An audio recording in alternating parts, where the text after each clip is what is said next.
Welcome to the Tech Egg. Don't get scrambled. Enjoy the video.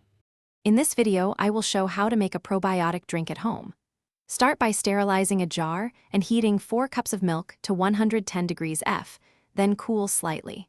Stir in 2 tablespoons of plain yogurt or starter culture until smooth.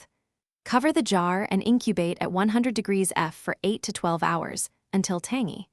Chill in the fridge for 4 hours before serving chilled probiotic. Fermentation is the heart of making probiotic drinks, so keep it cozy and stable.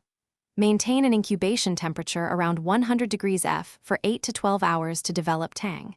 Use a yogurt maker, warm oven, or insulated cooler for even warmth. Taste after 8 hours and refrigerate when you like the flavor to stop fermentation. Label jars with date and flavor. After fermentation, strain if you prefer a smoother texture or leave it rustic for more fiber and body. Sweeten gently with honey, agave, or fruit puree after chilling so you do not kill live cultures. Serve cold in small glasses and store extras in the fridge for up to 7 days while monitoring smell and taste for freshness. Always use clean spoons and avoid double dipping to keep cultures healthy. Thanks for watching. Consider subscribing if I helped unscramble your problems.